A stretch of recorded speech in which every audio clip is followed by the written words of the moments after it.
Good evening to all of you. कैसे हो? I hope आप लोग अच्छे होंगे, अच्छे से पढ़ रहे होंगे। स्टूडेंट्स, हमारी जो यूनिट थी कॉटन की, जिसमें 2 लेक्चर में हम उसके पूरे लेक्चर को ख़त्म किए। आज उसी तरह पार्ट 1 और पार्ट 2 दो लेक्चर, दो हमारा MCQ है, जिसमें हम सारे क्वेश्चन को जितने संभावना है कि आ सकता है, संभावित प्रश्न जितने बन सकते हैं जिस जिस लाइन से, वैसे हम किए हैं। कुछ उसमें PYQ भी है और कुछ सेल्फ मेड भी है। ठीक, आज हम करते हैं एक एक क्वेश्चन को, और आप देखिएगा कि हमारे एक एक लाइन से क्वेश्चन कैसे बनता है।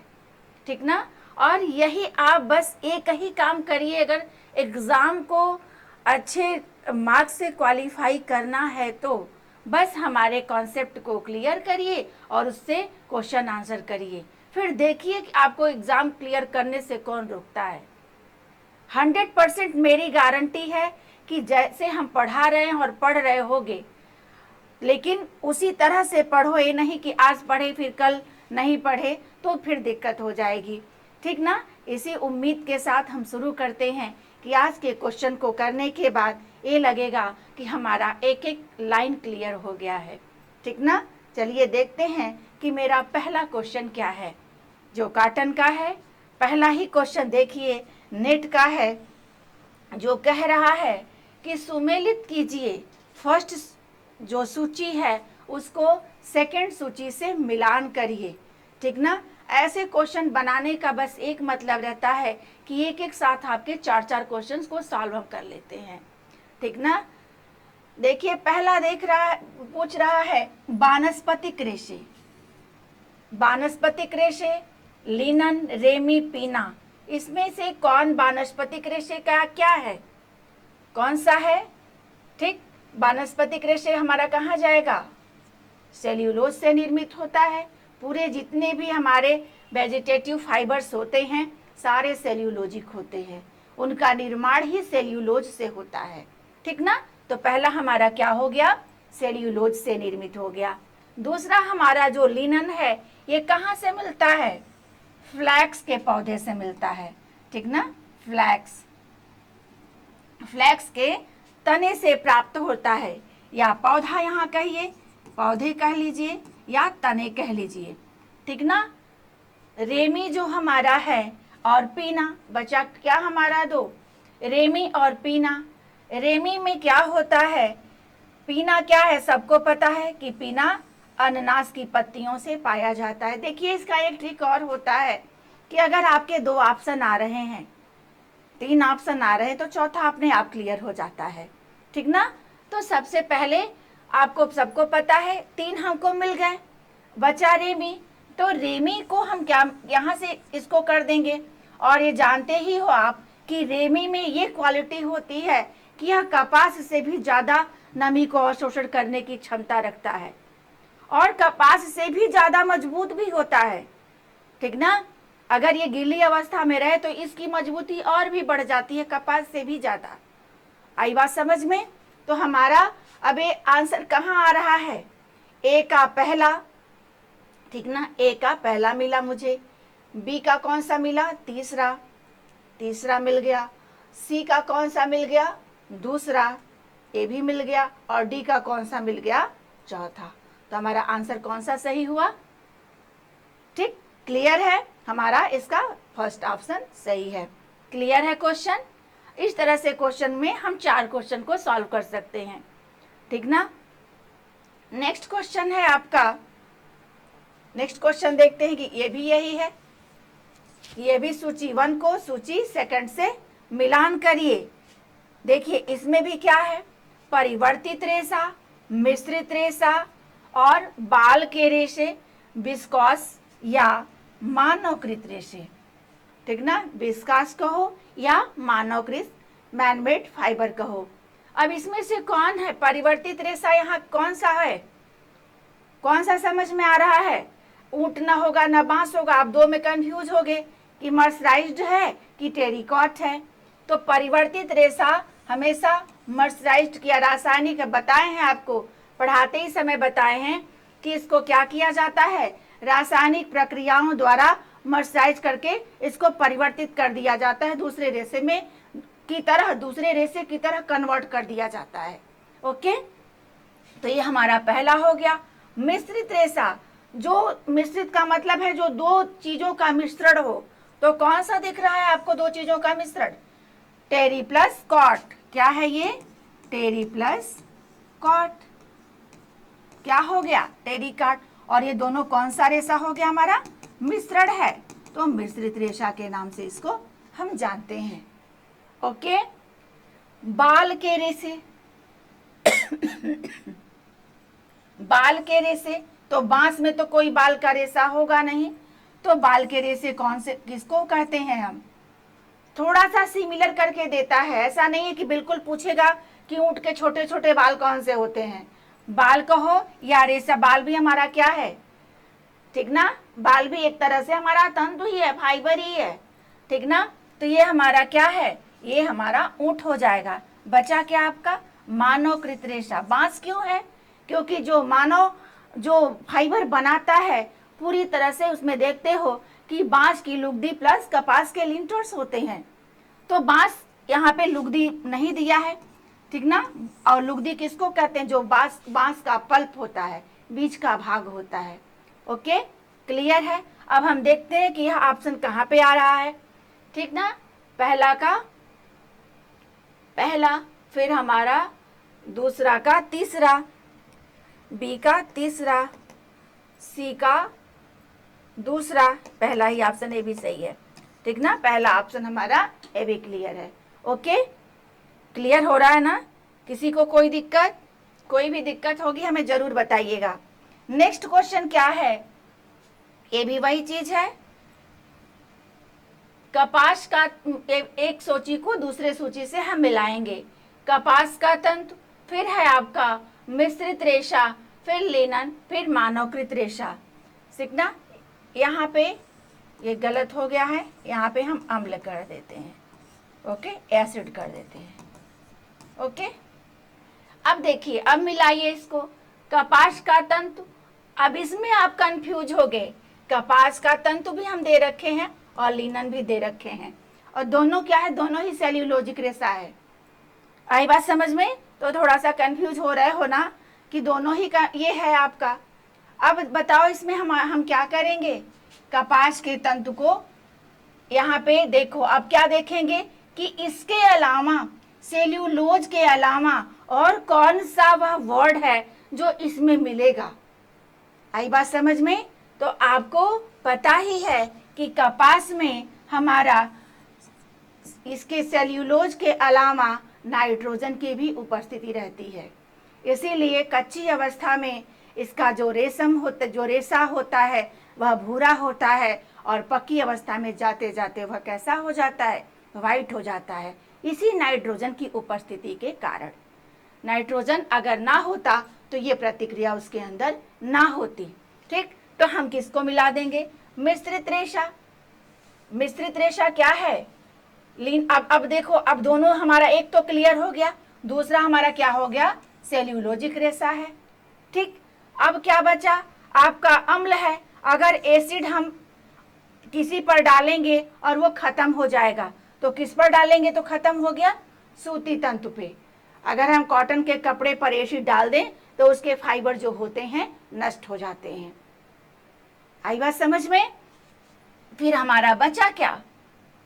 बचा क्या आपका? मिश्रित रेशा। तो यह ताप व विद्युत का संचालक होता है, ठीक।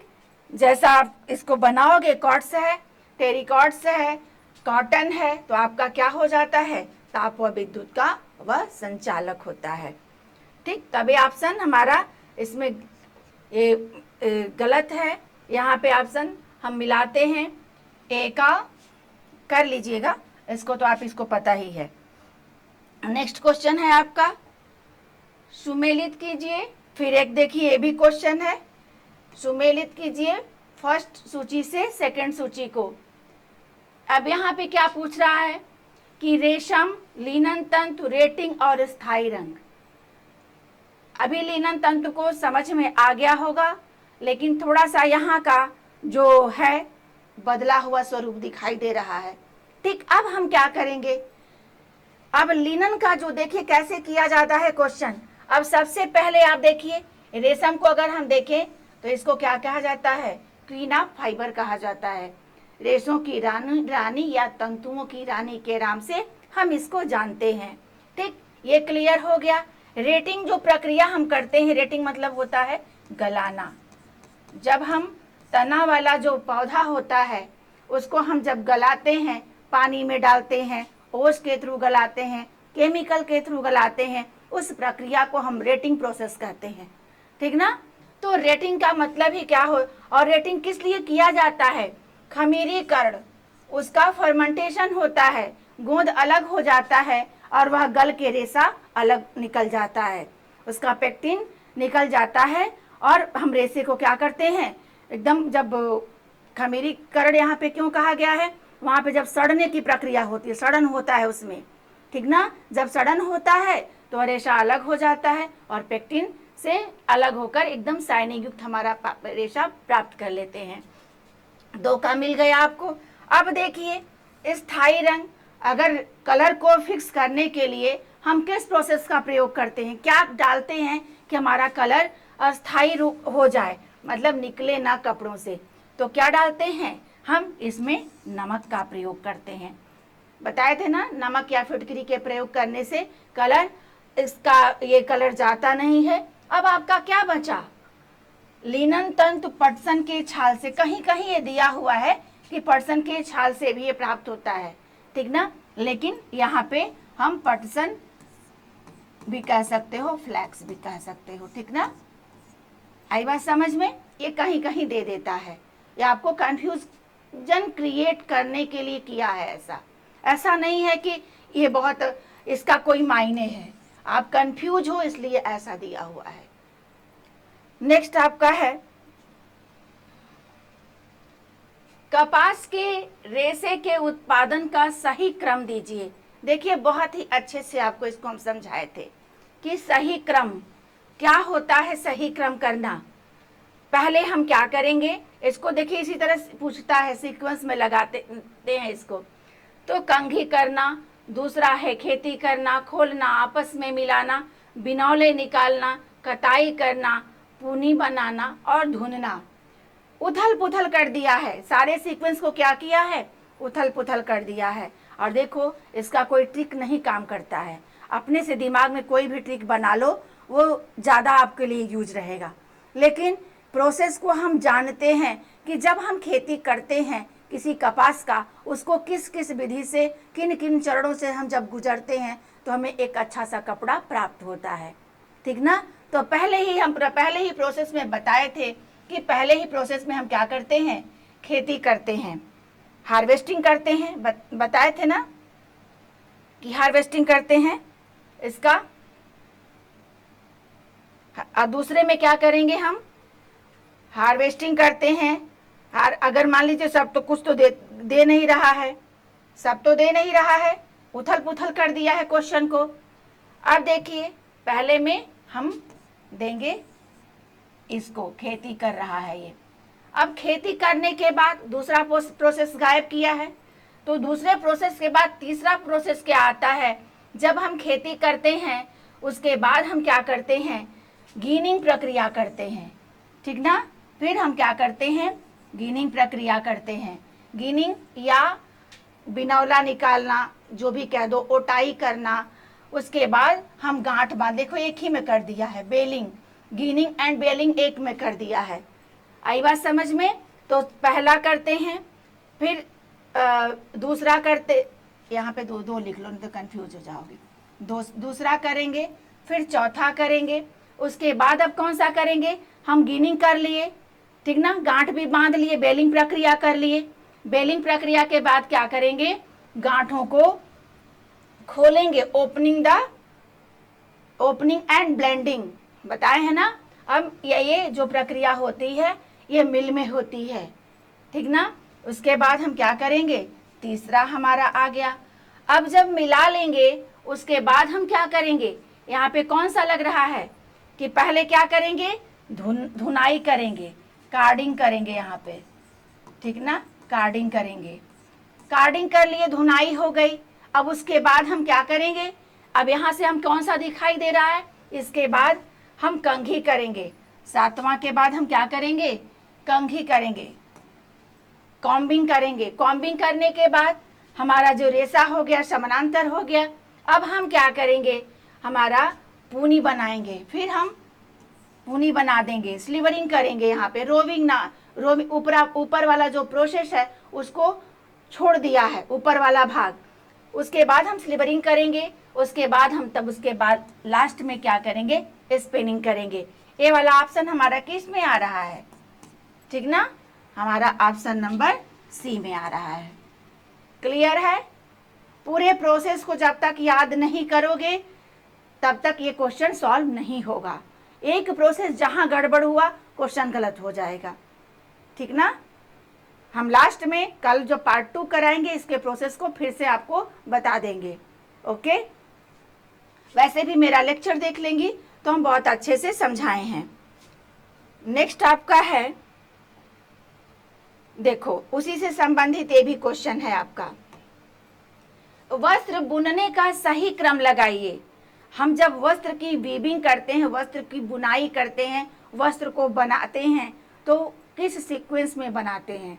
पहला दे रखा है रेसा, तो रेसा तो सही है, रेसा रंग कताई बुनाई कपड़ा क्लॉथिंग, रेसा कताई धागा बुनाई कपड़ा क्लॉथिंग, रेशा कताई सिलाई पहनने योग्य कपड़ा, रेशा कताई धागा बुनाई प्रिंटिंग पहनने योग्य कपड़ा।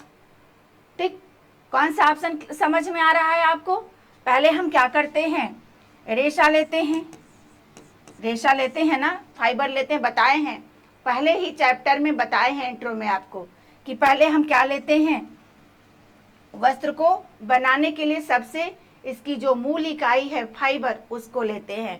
तो रेशा लेने के बाद उसके बाद हम क्या करते हैं, उसको काटते हैं, ठीक ना, कताई करते हैं। कताई करने के बाद हमें क्या मिलता है, धागा मिलता है। धागा जब प्राप्त होता है तो हम क्या करते हैं, वीविंग करते हैं, बुनाई करते हैं, ठीक ना, बुनाई करते हैं। वीविंग करने के बाद हम क्या करते हैं, ठीक ना, वीविंग करने के बाद हमें क्या मिल जाता है, कपड़ा, और कपड़ा से हमें क्या मिलता है, क्लॉथिंग। क्लॉथिंग का मतलब होता है पहनने योग्य वस्त्र, ठीक ना, क्लॉथिंग। तो क्लॉथिंग का ही मतलब होता है पहनने योग्य कपड़ा। अब देखो यहाँ रेशा लिए, रेशा के बाद स्पिन किए, स्पिन किस पर किए, चरखे पर किए, मशीनों पर किए। हमें क्या मिला, एक सूत मिला, एक धागा मिला, एक यार्न मिला। यार्न से क्या किए, ताना बाना को लेकर हमने वीव किया, वीव से हमें क्या मिल गया, एक अच्छा सा कपड़ा मिल गया, ठीक ना, एक अच्छा सा हमें कपड़ा प्राप्त हो गया। कपड़ा जब हमें मिल गया तो हम कपड़े को क्या किए, हम सिलाई करके एक परिधान बना दिए, ठीक ना, हम क्या किए, एक परिधान बना दिए, पहनने योग्य वस्त्र बना दिए। यही हमारा कपड़े का सीक्वेंस होता है। अब इसके बाद भी कह सकते हो कि पहनने योग्य कपड़े के बाद हम क्या क्या करते हैं, ये हमारा वस्त्र बुनने का सही क्रम में नहीं आता है। जो भी प्रोसेस किए हो वो फिनिशिंग, प्रिंटिंग एंड डाइंग आता है लास्ट में। लेकिन ये पहनने, हमको कपड़ा मिल गया, हमको इतने ही से मतलब है। आई बात समझ में, क्लियर हो रहा है। तो हमारा कौन सा ऑप्शन सही हो रहा है, ऑप्शन नंबर बी। क्लियर है, any doubt, no confusion, good. Next है आपका, कपास किस शब्द से बना है। कपास का उद्गम जो है वो किस शब्द से हुआ है। लैटिन भाषा के कॉटन शब्द से हुआ है, ठीक, कि अरेबिक भाषा के क्यूटम से हुआ है, कि ग्रीक भाषा कॉटेनियस से हुआ है, कि किसी से नहीं हुआ है। ठीक, किससे हुआ है, कपास किस शब्द से बना है। तो हमेशा आप ध्यान रखिएगा कि कपास जो होता है यह अरेबिक भाषा के क्यूटम शब्द का रूपांतरण है, ठीक ना। नेक्स्ट आपका है क्वेश्चन, कपास किस समूह का पौधा है। ग्रुप पूछ रहा है कि यह कपास जो है किस ग्रुप में आता है, ठीक ना, बताओ। कार्बोक्सिल है, ठीक ना, यहाँ पे थोड़ा सा मिस्टेक है। कार्बोक्सिल समूह, ग्लूकोज समूह, अल्कोहलिक समूह, ए और बी दोनों। तो कपास आपको सबको पता है कि यह एक सेल्यूलोजिक रेशा है जिसमें 90% सेल्यूलोज पाया जाता है, ठीक ना। और 2 से 8% वाटर है आपका। तो नेक्स्ट जो 2% बच रहा है वह क्या है, इन्वेस्ट जो भी मटेरियल है वो है, ठीक ना। अब क्या है आपका, जब कार्बोक्सिल समूह, कार्बोज समूह की बात जब कर रहा है, जब कार्बोहाइड्रेट की ये बात कर रहा है, तो ये जाहिर सी बात है कि कार्बोक्सिल समूह का है, ठीक। लेकिन अगर इसके साथ आपका ग्लूकोज समूह भी पूछ दे तो इसको हम अवॉइड नहीं कर सकते, क्योंकि ग्लूकोज ही एक इसकी इकाई है, एक यूनिट है। तो हमारा कौन सा ऑप्शन सही हो रहा है, ये भी सही, ये भी सही है। अब इसको दोनों को तो हम मारेंगे नहीं, हमारा लास्ट ऑप्शन बी सही है। ओके, इस तरह से क्वेश्चन जब आए जहां 2-2 रहे तो वहां पे समझ जाना चाहिए कि हमारा दोनों सही हो सकता है। नेक्स्ट आपका क्वेश्चन है, सूती वस्त्रों को प्रभावित नहीं कर पाता है।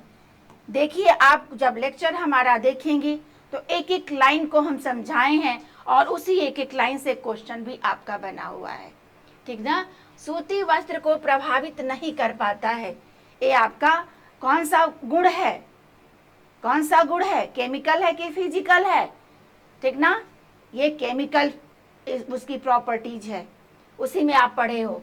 तो सूती वस्त्र को कौन प्रभावित करता है, फफूंद तो प्रभावित करता है, पसीना भी प्रभावित करता है, ठीक ना, और एसिड भी प्रभावित करता है।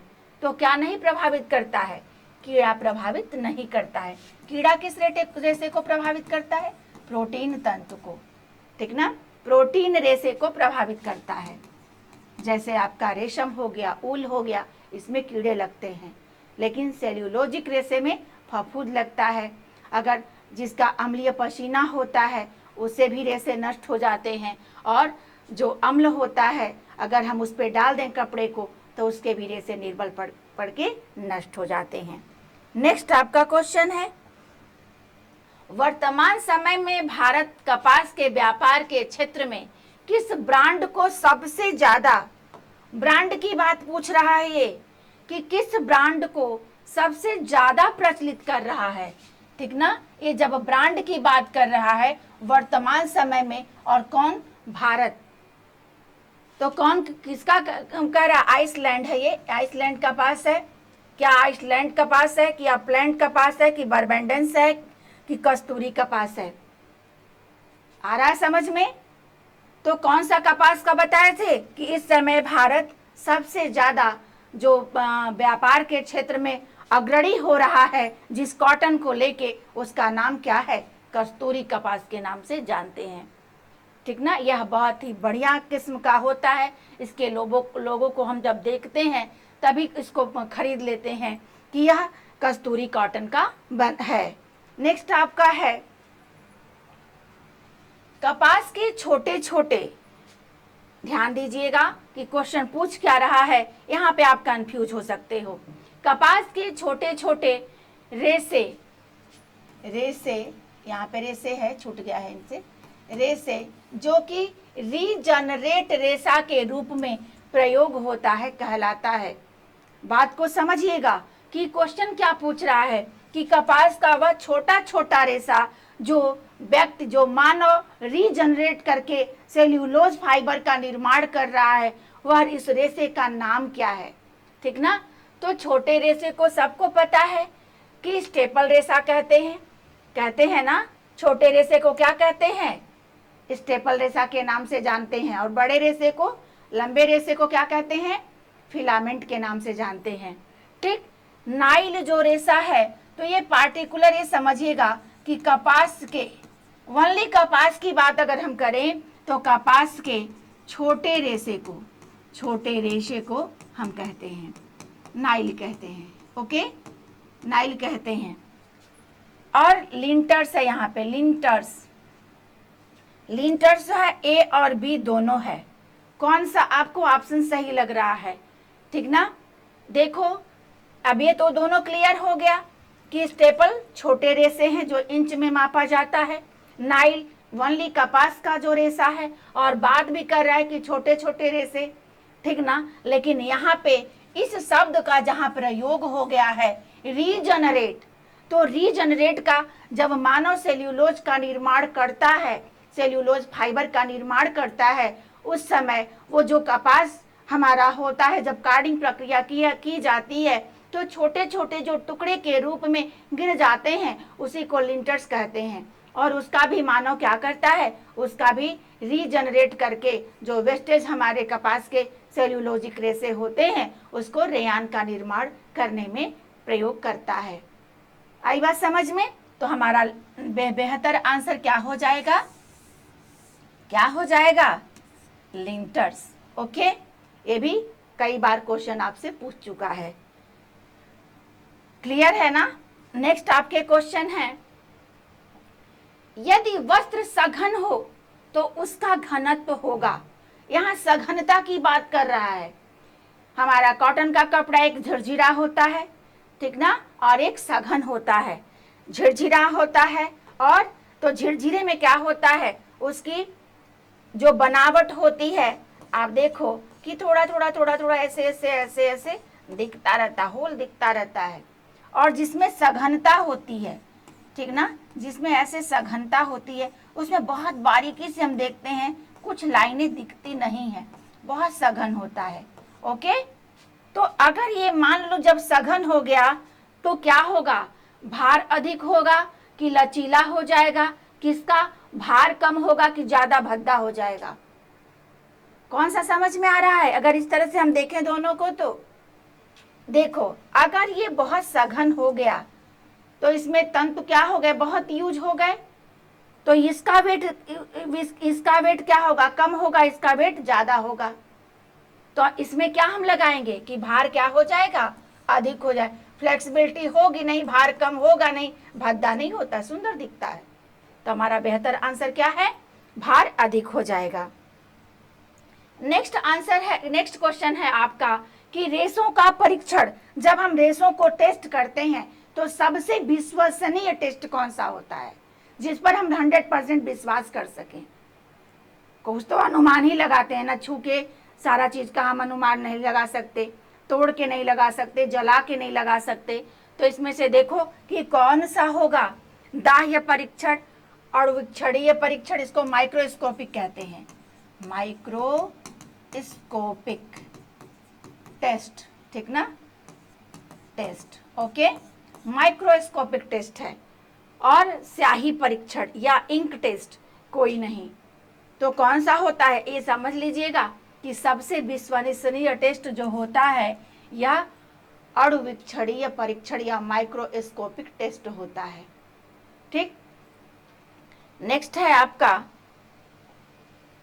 प्रतिस्कंदता रेशों का वह गुण है जिसमें प्रतिस्कंदता और प्रत्यास्थता दोनों को बहुत अच्छे से आपको हम समझाए थे। तो यहाँ पूछ रहा है, प्रतिस्कंदता की बात कर रहा है, रेजिलेंसी की बात कर रहा है कि रेशों रेजिलेंसी रेशों का कौन सा गुण है, क्या रेशे अपने पूर्व आकार को ग्रहण कर लेते हैं या रेशे अपने आयतन को प्राप्त कर लेते हैं, ए और बी दोनों, केवल बी। कौन सा ऑप्शन क्लियर सही लग रहा है? रेजिलेंसी क्या है, जब हम, प्रत्यास्थता क्या है, इलास्टिसिटी है, ठीक ना, जब हम रबड़ को खींचते हैं और छोड़ देते हैं तो अपने पूर्व आकार में आ जाता है, वह क्या है, यह प्रत्यास्थता कहते हैं, ठीक ना। और आयतन को प्राप्त कर लेता है, अगर मान लीजिए इतने में हम किसी चीज को हम दबाए और पुनः छोड़ दिए, जैसे मान लो सोते हो, जो गद्दे आते हैं मोटे मोटे, आप देखते हो कि बच्चे कूदते जितना जंप करेंगे उतना फिर वो अपने आयतन को प्राप्त कर लेता है, अपने उस दबाव को जितना दबाव दोगे वो ऊपर से उतना आ जाता है, उसको हम क्या कहते हैं, रेजिलेंसी कहते हैं, ठीक ना। ये अपने दिमाग में, जैसे आप गद्दे का डेली यूज करते हो, बैठते हो नीचे जाता है, उठते हो ऊपर आ जाता है, वही रेजिलेंसी है।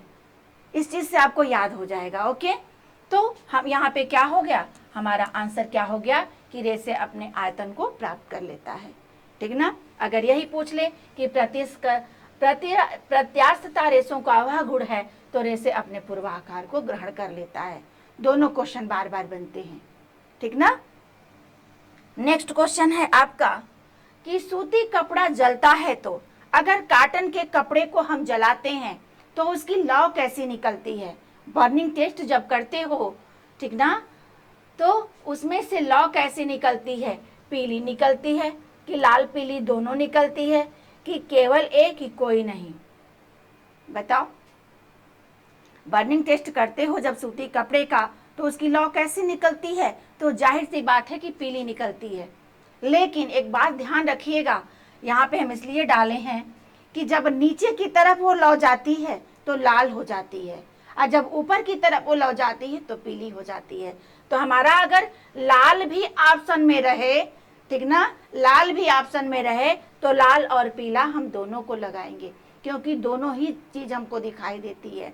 तो हमारा बेस्ट आंसर क्या हो जाएगा, लाल और पीला दोनों। ओके, आई बात समझ में, क्लियर है। इस तरह से जब क्वेश्चन आते हैं तो यहाँ पीली भी है और पीली ही मेन देखा जाता है, लेकिन ध्यान दीजिएगा जब नीचे की तरफ लौ जाती है तो वो लाल हो जाती है, तो हम दोनों को लेंगे। नेक्स्ट क्वेश्चन है, बहुत अच्छा क्वेश्चन है, बार बार ये क्वेश्चन पूछता है कि सूती वस्त्रों में चमक लाने के लिए बेहतर परिसज्जा होती है। मर्सराइजिंग, सैनफोराइजिंग, दोनों, केवल बी। तो आप जानते ही हो कि हमारा जो सूती वस्त्र होता है बहुत ही मलिन होता है।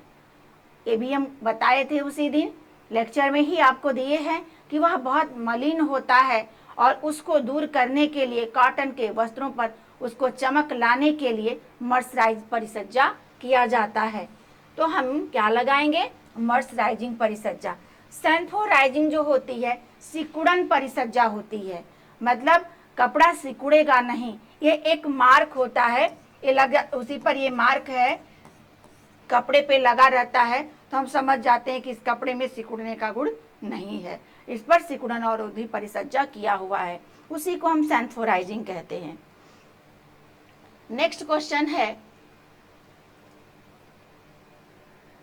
कपास अरेबिक शब्द, देखिए पूछे थे वहां पे किस शब्द से लिया गया है, और यहाँ पे पूछ रहा है कि उस शब्द का मतलब क्या है। कपास अरेबिक शब्द क्यूटून से लिया गया है, जिसका अर्थ है एक कपास का पौधा, जीते हुए प्रदेश में पाया गया पौधा, एक श्वेत रेशा और कोई नहीं। ठीक, तो जो अरेबिक शब्द क्यूटोन है उसका अर्थ क्या होता है, तो कपास का, चूंकि तो वो पौधा है ही, लेकिन यह बेहतर आंसर इसका नहीं है, इसका मतलब ही होता है जीते हुए प्रदेश में पाया गया पौधा। ओके, नेक्स्ट क्वेश्चन है, भारतीय कपास के रेशे की अधिकतम लंबाई होती है। यहाँ पे आपको हम चारों कपास के प्रकार को ही बताए थे कि 4 प्रकार के होते हैं, इंडियन होते हैं, अमेरिकन होते हैं, मिस्र के होते हैं, आइसलैंड के होते हैं। यहाँ पे पूछ रहा है कि इंडियन कपास की लंबाई कितनी होती है, ठीक ना, तो अधिकतम लंबाई पूछ रहा है। तो अधिकतम लंबाई की अगर हम बात करें तो इसकी लंबाई कितनी होती है, कौन सा समझ में आ रहा है, 2 से 3 इंच, आधे इंच से 2.5 इंच तक, 4 इंच तक, 4.5 इंच तक। ठीक, समझ में आ रहा है। अगर हम ये भी हटा दें, अगर इसके ऑप्शन में एक और भी इस तरह से भी इसके ऑप्शन में हम डाल सकते हैं, अगर मान लो हमको कहना है कि 2.5 अधिकतम लंबाई पूछ रहा है तो हम 2.5 इंच डाल लिए, ठीक ना। तो यहाँ हम आपको मेंशन कर दिए हैं समझने के लिए कि आधे इंच से होता है, लेकिन इसका बेहतर आंसर अगर ये दे तो आपको यह लगाएंगे हम कि अधिकतम लंबाई की बात कर रहा है तो 2.5 इंच की होती है, ठीक ना। नेक्स्ट आपका जो क्वेश्चन है निम्नलिखित, यहाँ पे थोड़ा सा मिस्टेक है, निम्नलिखित है, निम्नलिखित में से कौन सा युग्म, युग्म मतलब होता है जोड़ा, कौन सा जोड़ा जो है वो, कौन सा पेयर इक्वल मतलब सिमिलर नहीं है, कौन सा डिफरेंस है, इसका मतलब यह हुआ, ठीक ना। पूछ रहा है कि रेशम जो है कृत्रिम रेशा है, कपास सेल्यूलोजिक रेशा है, रेयान मानवकृत रेशा है, ऊन प्रोटीन रेशा है। तो ऊन क्या है? यह प्रोटीन रेशा है। रेयान को कौन बनाया? मानव ने बनाया, इसको इसीलिए मैनमेड रेशा कहा जाता है। कपास क्या है? पूरी तरह से सेल्यूलोजिक रेशा है।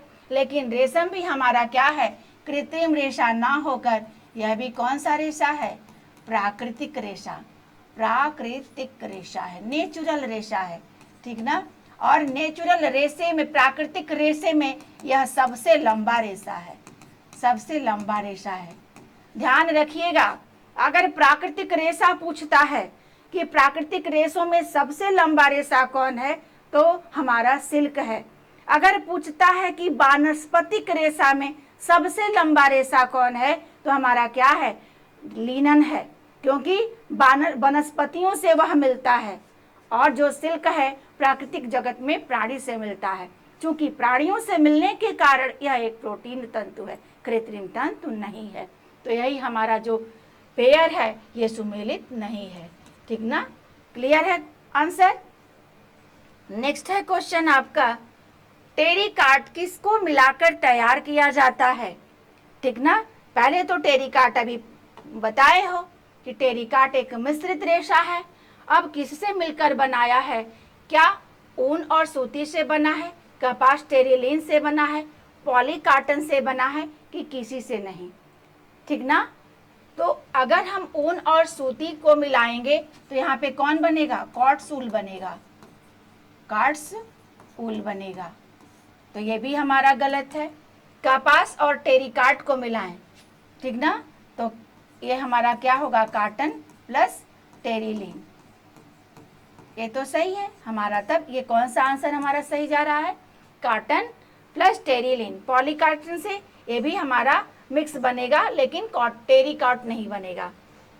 तो हमारा बेहतर आंसर क्या हो रहा है? क्या है? नेक्स्ट है आपका क्वेश्चन, कपास के वस्त्रों को पक्का करने के लिए प्रयोग किया जाता है। कपास का जो वस्त्र होता है उसको पक्का करने, उसका जो कलर होता है कपास से बहुत जल्दी फेड हो जाता है, निकल जाता है। उसको फिक्स करने के लिए किन चीज़ों का प्रयोग किया जाता है? नमक व फिटकरी, सोडा नमक, कलर एजेंट या किसी का नहीं? बताओ, ठीक ना। कलर एजेंट अलग होता है, कलर फिक्सर अलग होता है। अगर मैं यहीं पे डाल दूं कलर फिक्सर डाल दूं तो हम दो ऑप्शन को ले लेंगे, लेकिन कलर एजेंट हमारा क्या है? ये गलत है। सोडा नमक डालते नहीं हैं, कलर एजेंट डालते नहीं हैं, और हम क्या डालते हैं? नमक के साथ फिटकरी उस कलर में डाल देते हैं, तो कलर का रंग क्या हो जाता है? पक्का हो जाता है। नेक्स्ट है आपका,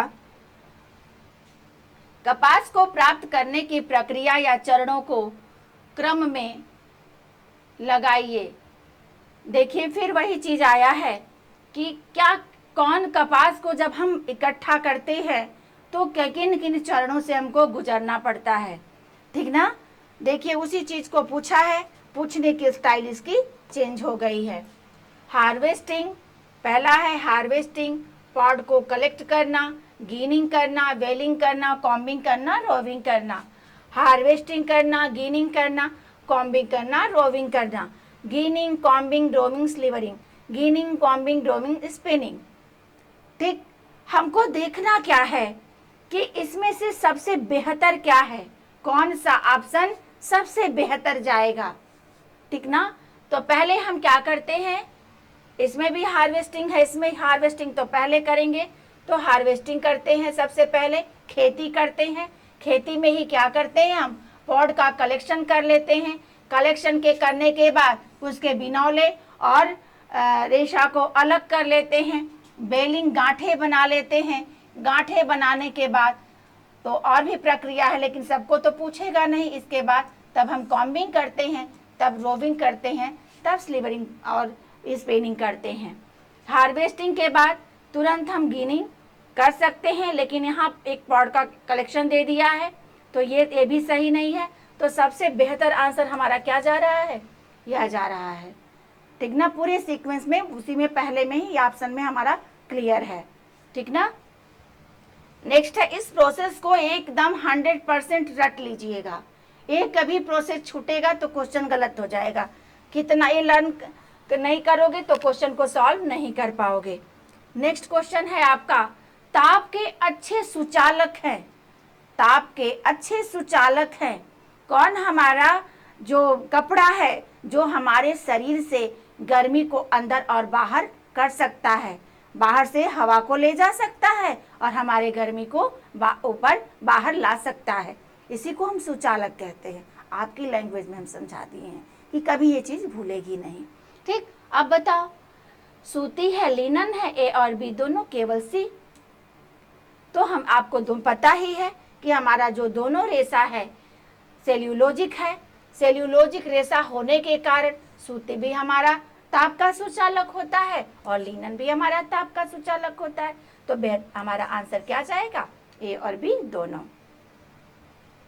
नेक्स्ट आपका है, नाइट्रोजन की उपस्थिति के कारण कपास के रेशे क्या हो जाते हैं? अभी तो इसको हम बता ही दिए हैं कि इसी नाइट्रोजन की उपस्थिति के कारण रेशे भूरे रहते हैं, ठीक ना, और भूरे से क्या हो जाते हैं? सफ़ेद हो जाते हैं।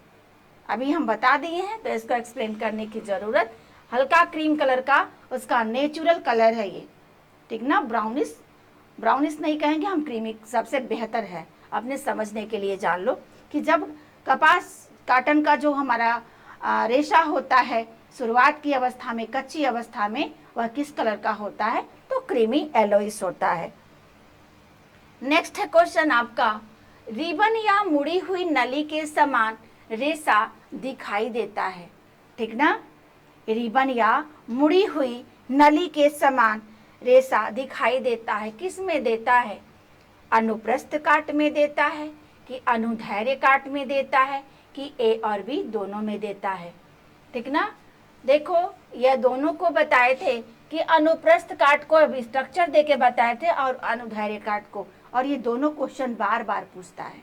आप ध्यान रखिएगा कि हमेशा अनुप्रस्थ काट में जो हमारा रेशा होता है वह एक सेम के बीज, ये जो होता है सेम के बीज के आकार का देता है, दिखता है, सेम के बीज के आकार का दिखता है, या यूं कहो तो किडनी के आकार का दिखता है। लेकिन अनुदैर्घ्य काट का जो रेशा होता है, अगर हम माइक्रोस्कोप से देखते हैं तो वह मुड़ी हुई नली के समान या रिबन कह लो, रिबन के समान दिखाई देता है। आप देखते हो ना, स्ट्रक्चर भी ऐसे बनाए थे, ऐसे ऐसे था, ऐसे ऐसे था, ऐसे ऐसे, ठीक ना। जबकि इसका जो स्ट्रक्चर था आपका एक सेम के ऐसे बीज बना हुआ था, बीज का जो भाग था ऐसे था, ठीक ना, और इसके ऐसे था, ठीक ना। इसको ये भी समझ लो कि जो ऊपरी परत होती है इसको प्राथमिक दीवार कहते हैं, प्राथमिक दीवार कहते हैं। यहाँ से जो आता है,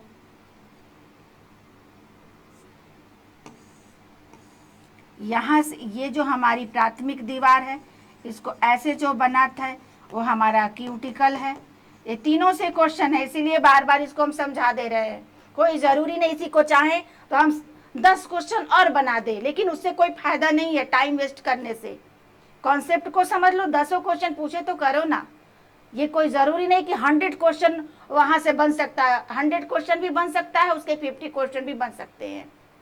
बस ये देखो कि इतने क्वेश्चन में हमारा पूरा चैप्टर आया है कि नहीं आया है, ये देखना जरूरी है। जो ये वाला भाग होता है उसको हम ल्यूमेन कहते हैं। क्या कहते हैं? ल्यूमेन कहते हैं, ठीक ना। तो हमारा आंसर क्या हो जाएगा? अनुदैर्घ्य काट, मुड़ी हुई नली के समान जहां दिखाई देता है उसको हम क्या कहते हैं? अनुदैर्घ्य काट कहते हैं। आ गया समझ में? नेक्स्ट क्वेश्चन है आपका, कपास की पहली संरचना में, देखो वही चीज है, यहाँ पे क्यूटिकल है, अभी जो बताए हैं वही चीज यहाँ पे पूछ दिया है आपका कि पहली संरचना में ही देखो कपास की पहली परत को कहते हैं, ठीक ना, कहते हैं ना प्राथमिक दीवार। अभी क्वेश्चन कर लिए, यहाँ पे क्यूटिकल है, क्यूटिकल क्या है, एक का समझ लो कि द्वितीयक दीवार है, इस तरह से भी आप इसको समझ सकते हो। ल्यूमन क्या है, अंदर की का भाग है, ठीक ना, अभी बता दिए। क्लियर है, कैसे भी क्वेश्चन कर सकते हो, बस आपको स्ट्रक्चर आना चाहिए, उसकी चीजों को आना चाहिए कि इधर उधर से कोई से कहीं से क्वेश्चन पूछे आप कर लो। नेक्स्ट आपका है, सी आइसलैंड के कपास रेशे की लंबाई होती है। आप समझ ही रहे हो कि बहुत बेहतरीन कपास होता है जो समुद्री के भाग में पाया जाता है, जो आइसलैंड के, और इसका जो लंबाई होता है, ये तो मिस्र के कपास की है, लेकिन ये जो हमारा सबसे लंबा कपास का रेशा यही होता है 4.5 इंच का। इससे जो कपड़े बनते हैं बहुत ही बेहतरीन बनते हैं, ठीक ना। तो हमारा आंसर क्या हो जाएगा, 4.5 इंच, ये सबसे लंबा रेशा होता है, ठीक ना। नेक्स्ट आपका है, कपास के रेशे का वह गुण जिसमें वह न तो सिकुड़ता है और ना ही बढ़ता है। कौन सा गुण है, ये भी क्वेश्चन किए हो आप, पढ़े हो आप कि कपास के रेशे का वह कौन सा फाइबर का वह कौन सा गुण है, ना तो जिसमें रेशा उसका ना तो बढ़ता है और ना ही घटता है। तो कौन सा होगा, घनत्व। घनत्व हो सकता है क्या, बिल्कुल नहीं, घनत्व हमारा तो उससे संबंधित है, डायमेंशनल स्टेबिलिटी। हाँ, आपका ये जो क्वेश्चन आंसर है सही होगा।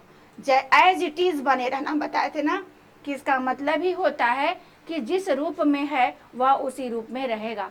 तो कपास का अगर कपड़ा लोगे, अगर उसको खींचते हो तो उसको किनारे से वो ऐसे सिकुड़न को नहीं हम बोल रहा है। जब कपड़े पहनते हो तो जैसे टेरिकॉट वगैरह के कपड़े होते हैं ना, तो ज़्यादा दिन तक पहन लोगे तो उसके किनारे से वो मुड़ जाता है, ठीक ना। लेकिन कपास का कपड़ा कितना दिन भी पहनो वो फट जाएगा, लेकिन वो किनारे से मुड़ेगा नहीं। अदर कपड़ा लोगे तो पहनने पर थोड़ा फैल सकता है, जैसे उलन लो, पहने तो थोड़ा फैल गया, लेकिन कपास का कपड़ा, जो कॉटन का कपड़ा पहनते वो फैलता भी नहीं है। इसी को कहते हैं डायमेंशनल स्टेबिलिटी, विमितीय स्थायित्व। ओके, तो हमारा आंसर क्या हो जाएगा, ये भी क्वेश्चन बहुत ही इंपॉर्टेंट है। जितने भी क्वेश्चन आपको हम दिए हैं, कुछ तो पहले के प्रीवियस ईयर्स के क्वेश्चन हैं और कुछ मेरा बनाया हुआ है, लेकिन ये ध्यान रखिएगा कि जितना हमें क्वेश्चन दे दिए हैं, जितना पढ़े हो उसी से है। अब उससे बाहर से क्वेश्चन हमको नहीं लगता है कि बन सकता है। नेक्स्ट क्वेश्चन है आपका स्थैतिक विद्युत प्रभारे, भी आपको बताए थे, ये भी बहुत ही इंटरेस्टिंग और बेहतरीन क्वेश्चन है।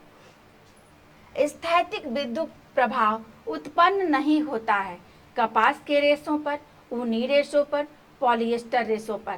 पहले तो विद्युत प्रभार उत्पन्न होना, समझ रहे हो, जिस कपड़े में जैसे इलेक्ट्रिकल जो नई बिजली वाला जो करंट वाला गुण आ जाता है, आप देखते हो कि कपड़े को चिपकाओगे ना तो चिड़चिड़ चिड़चिड़ करके उसमें से चिंगारी जैसे निकलने लगता है, उसी को हम कहते हैं विद्युत प्रभार उत्पन्न होना। इस चीज को समझ लो, ठीक ना।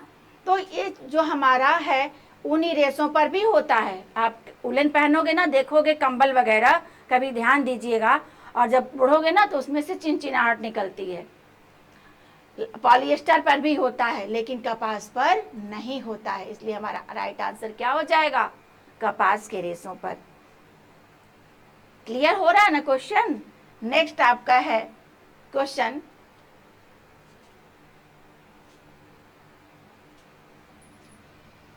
इतने ही है क्या क्वेश्चन,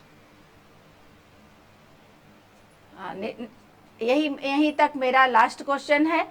आगे जो हम कल आपको जो क्लास देंगे, फिर हमारा पार्ट 2 है, कपास का पार्ट 2 MCQ है, उसमें भी हमारे बहुत बेहतरीन क्वेश्चन हैं। और जितना इन क्वेश्चन को करने के बाद आपके पास कोई क्वेश्चन हमको नहीं लगता है कि इसके बाहर से आ सकता है, ये बात समझ लो कि जितने क्वेश्चन हम देते हैं, जितना आपके चैप्टर से बनाकर हम देंगे, अगर करते रहोगे, चैप्टर को पढ़ते रहोगे, तो 100% हम बता रहे हैं कि इसके बाहर से क्वेश्चन नहीं आएगा। पिछला भी जो टीजीटी पीजीटी का हम जो क्वेश्चन आंसर कराए थे और जो पेपर आया था, मात्र 10 ऐसे क्वेश्चन थे जो प्रेजेंट ऑफ माइंड पे आया था। समझ रहे हो, सब मेरा बनाया हुआ क्वेश्चन आया था, सब मेरा कराया हुआ क्वेश्चन आया था। ये आप लोगों को पता है, जितने ऑफलाइन हमारे स्टूडेंट हैं उनको पता है। और इसी हमारा इस उद्देश्य से ही हम क्वेश्चन करा रहे हैं कि आगे जो हमारी स्टूडेंट्स नहीं हमसे पढ़ पाती हैं ऑफलाइन, वो भी इसको देखें और समझें और क्वेश्चन को करती रहें, ताकि उनको भी एग्ज़ाम क्लियर करने से कोई रोक ना सके। क्लियर है? तो कल चलिए हम मिलते हैं कल के क्लास में पार्ट 2 को लेकर, इसके जो MCQ है, और जो भी कोई इसमें दिक्कत होती है, कोई भी प्रॉब्लम होती है, तो आप कमेंट के थ्रू हमें बताया करिए, हम उसमें इम्प्रूव करेंगे, आपके हिसाब से अपनी क्लास को बनाएंगे। Okay, thank you.